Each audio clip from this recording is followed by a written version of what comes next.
Hi, Pastor Wendy here. Today, I want to talk about followers of Jesus.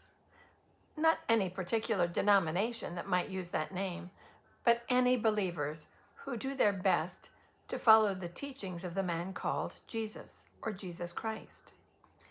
There are many churches who fall under the broad category of Christian, and their teachings cover a wide scope of beliefs that may differ from one another, or even be in conflict with other groups who also call themselves Christians.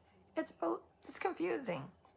Today, I want to set aside all of the multitudes of Christian churches and beliefs and just focus on what Jesus taught his followers, recorded in the Gospel, the first 4 books of the New Testament: Matthew, Mark, Luke, and John. Jesus often spoke in parables, which are stories with an important message. There are far too many for me to share here and now, but you'll find them throughout the gospel. In one of his parables, Jesus tells a story about the King of Heaven on his throne, dividing those that come to him into 2 groups, the sheep and the goats. Of course, he wasn't talking about literal farm animals, but types of people. The sheep were seated at his right, and the goats were on his left.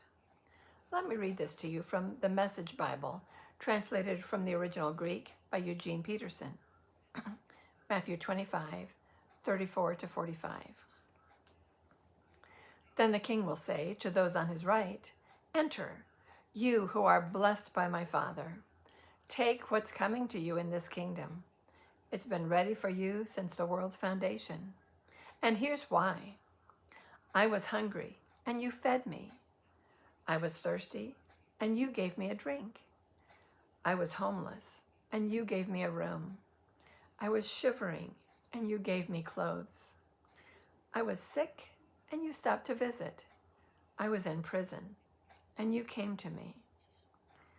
Then those sheep are going to say, "Master, what are you talking about? When did we ever see you hungry and feed you, thirsty and give you a drink?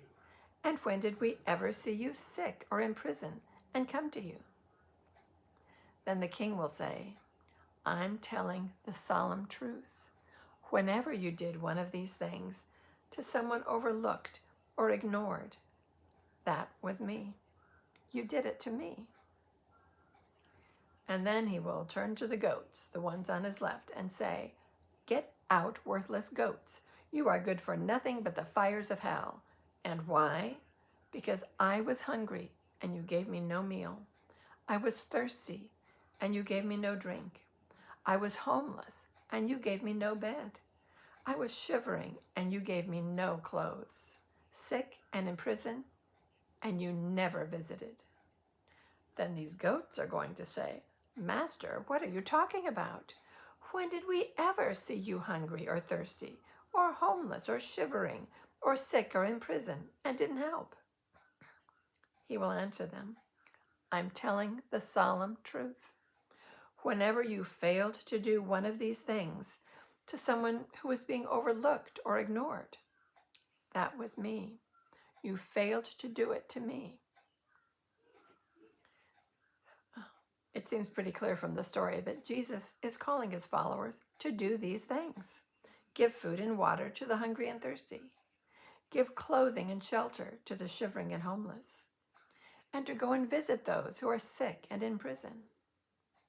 Followers of Jesus know that when we take care of those less fortunate, the people who are overlooked and ignored, it is as if we are doing these things for Jesus, God, Spirit, for all of us.